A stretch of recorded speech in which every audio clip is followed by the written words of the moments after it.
In order for America to be America, there's some impurities we got to remove. Racism is an impurity. Anti-unionism is a impurity. Meanness is an impurity. Hate is an impurity. Poverty is an impurity.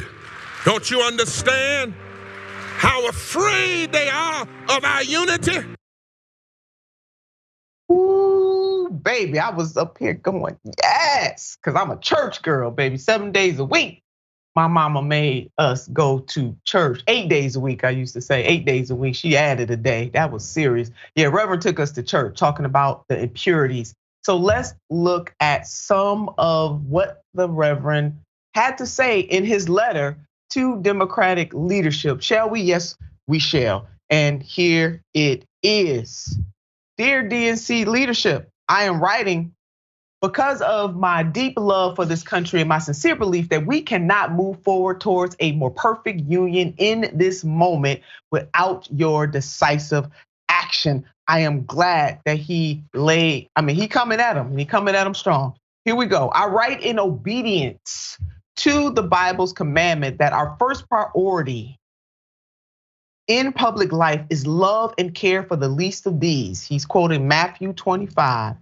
This tradition further exhorts all people of faith to say to the rulers and political leadership, this is God's miracle. Attend to matters of justice, set things right between people, rescue victims from their exploiters. Don't take advantage of the homeless, the orphan, the widow. Stop the murdering. Jeremiah 22. Reverend, you better go ahead and preach that sermon. Since the initial midterm results, now this is it, baby.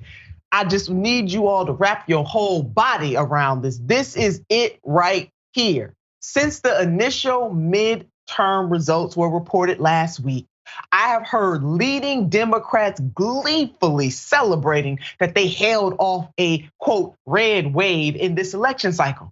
While I agree that there is some relief and joy in seeing Americans reject the most egregious forms of extremism, I am troubled by the satisfaction many seem to have with a political reality that will lead to continued policy violence. I am writing to sincerely ask the party to also critically reflect on its approach to building a governing coalition that can pass policies to lift from the bottom so everyone can rise. Reverend, you better preach that sermon. Yeah, do that. Also in the letter, the Reverend talks about the fact that black people overwhelmingly vote for this Democratic Party, don't get a whole lot for it.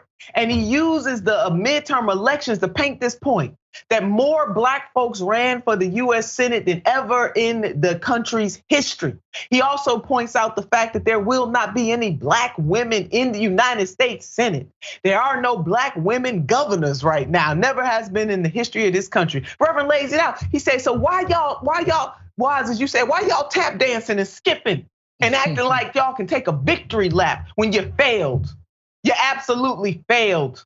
Let's go ahead and put up this next one. I had to give some Turnerism on that.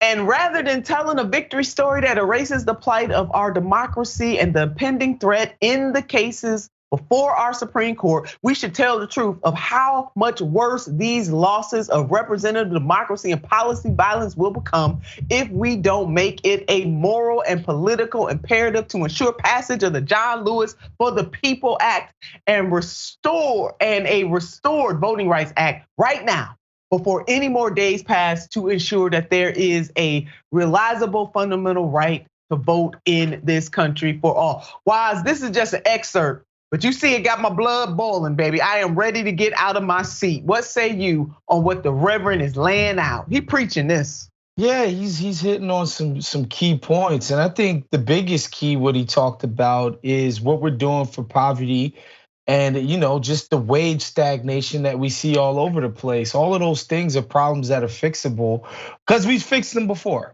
And by the way, we did it by government assistance, government programs, okay? Like the GI Bill, the freaking American suburbs, all of this stuff, all of these things we did by paying for it from the federal government. I think, people forget this, man, but Donald Trump got really popular after sending folks those checks. Same for Joe Biden. They put Warnock and Ostroff in office to send people money, direct relief for folks. Obviously, we see the powers that be trying to give us, this banana in the tailpipe inflation crap. But I don't think people are falling for it. Honestly, people understand that it wasn't just $1,400, $3,000 that has the economy and inflation. It's a lot of it is corporate greed mixed with understandable problems that come from logistics and stuff like that throughout the course of the pandemic. So yeah, man, do the right thing, Joe Biden, Mr. 41% approval rating. Yeah, like do something to get people excited, sir, instead of taking victory laps. Sir, yes, do that instead of taking victory laps on other people suffering. Sir, do that. Wise, absolutely.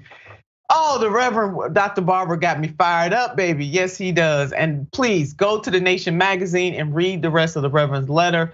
Next week, we will highlight what he had to say to the Republicans. And we ain't letting nobody off the hook here. Not here. Nobody gets off the hook.